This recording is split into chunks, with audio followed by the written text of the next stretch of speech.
أهلا بيكم في كلام إلهام. هل الشعور بالوحدة ده شعور طبيعي؟ أكيد معظمنا يمكن كلنا مر بالشعور ده.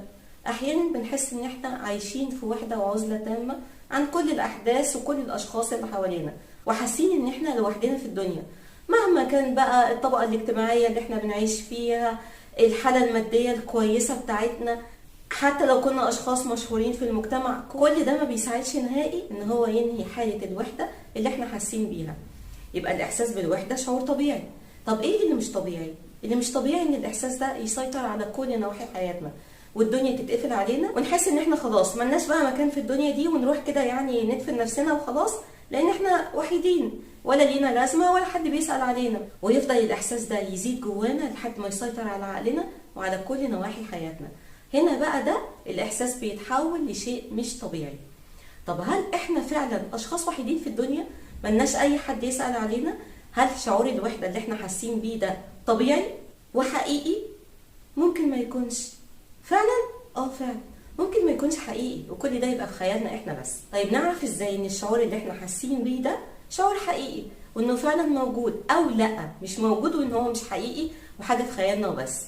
في الفيديو ده هقول لكم 5 علامات بتقول ان شعور الوحده اللي جواكوا ده مش حقيقي، وان هو فقاعه كده هوائيه انتوا اللي حاطين نفسكم فيها، وان هو مش موجود في الحقيقه وفي الواقع. تعالوا نشوف ايه هم ال5 علامات اللي بيقولوا ان احنا مش وحيدين ولا حاجه، بس بيتهيأ لنا ده وخلاص. 1. عندنا صديق او 2 مهما كانت درجه البعد عنهم في الوقت الحالي، لكن هم موجودين في حياتنا، والشخص ده او الاتنين دول ممكن بمنتهى البساطة يكونوا جنبنا ويساندونا ويخففوا عننا مشاعر كتير قوي ممكن بتكون بتدور جوانا في الوقت ده بالتحديد. نبص حوالينا كده ونشوف هل فعلا في لو حتى شخص واحد بس ممكن يكون قريب مننا في وقت المحنة. لو الشخص ده موجود يبقى احنا كده مش وحيدين تماما، وان الاحساس ده احنا بنتخيله وخلاص. طيب هنبص حوالينا ونقول لا مفيش حد. لا، هو فيه بس احنا اللي بنبعدهم عننا.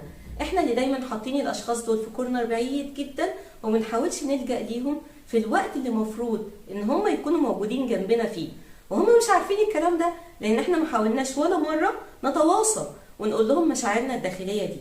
لكن صدقوني لو دورنا هنلاقي الشخص ده حتى لو كان شخص واحد، وهنلاقي ان احنا في وقت الشدة ممكن نلجأ له، وممكن يكون اكتر حد سبورتيف بالنسبة لنا. 2.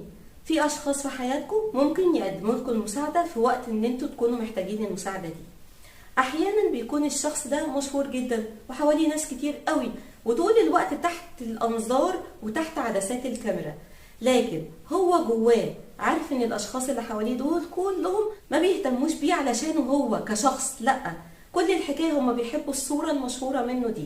لكن في وقت الشده لما يكون محتاج اي مساعده مش دول خالص اللي بيلجأ لهم، بيلجأ لشخص معين ممكن يكون عارف ومتأكد ان ده اللي هيقدم له المساعدة. الشخص ده ممكن يكون صديق او فرد من افراد العيلة اللي هو ما بيكونش حاسس بوجودهم في الوقت العادي، لكن في وقت الشدة هم دول اللي بيروح انظاره عليهم بالظبط. مش الناس اللي حواليه اللي هم فيك مش موجودين في الحقيقة، هم بس بيحبوا الصورة اللي ظاهرة منه. لو في حياتكم الشخص اللي انتوا لما تكونوا محتاجين مساعدة بتلجأوا له، اعتبروا نفسكم محظوظين جدا، وان انتوا مش وحيدين اطلاقا، وان احساس وشعور الوحده ده مجرد فقاعه انتوا حاطين نفسكم فيها وبس، لكن في الحقيقه انتوا مش وحيدين ولا حاجه. 3. في حواليكم اشخاص معينين ممكن يقدموا لكم نصيحه في الوقت اللي انتوا محتاجين فيه النصيحه دي وبشده. احيانا بتكون في موقف محتاج فيه بشده ان حد يقف جنبك ويديك نصيحه معينه ازاي تتصرف في الموقف ده، ما تكونش عارف تتصرف فيه وايديك مغلوله كده وتفكيرك مسدود، مش عارف توصل لحل في المشكله اللي انت محطوط فيها دلوقتي دي.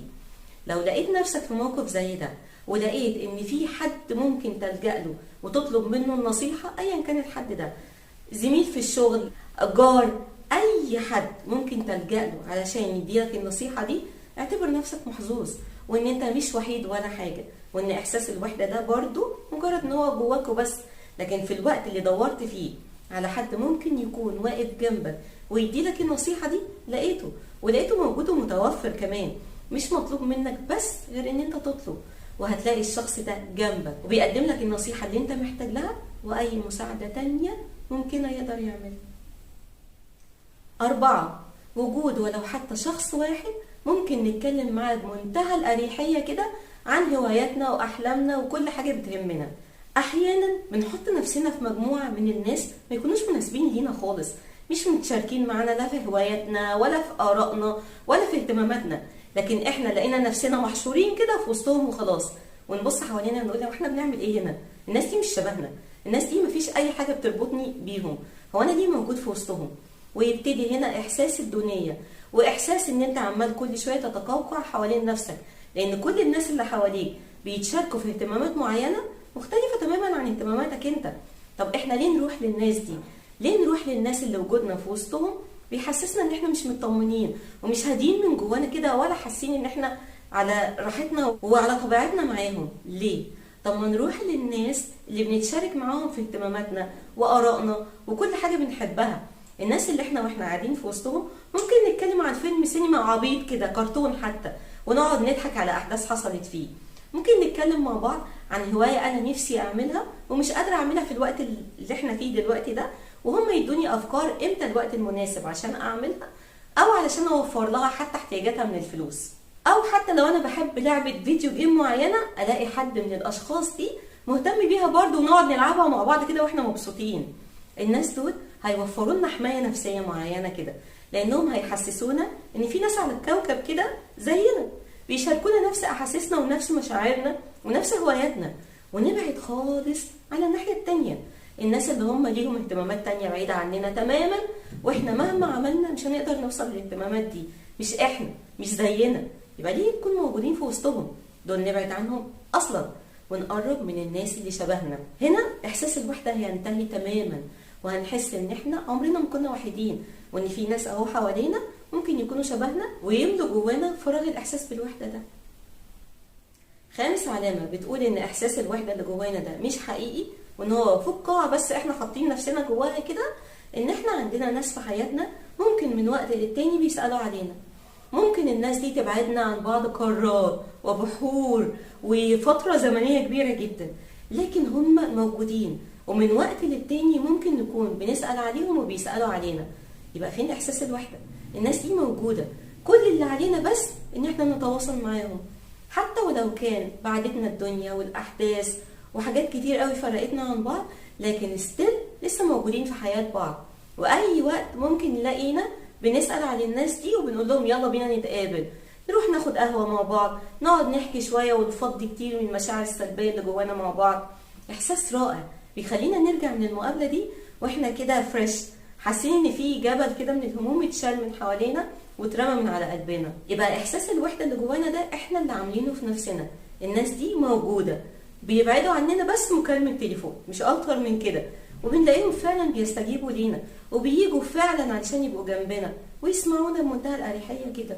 مش هقول ان الدنيا ورديه وان الناس دي كتير موجودين في حياتنا، لا، ممكن في ناس تانية على العكس تماما، لا عندهم استعداد يسمعوا ولا عندهم وقت عشان ييجوا ويطبطبوا.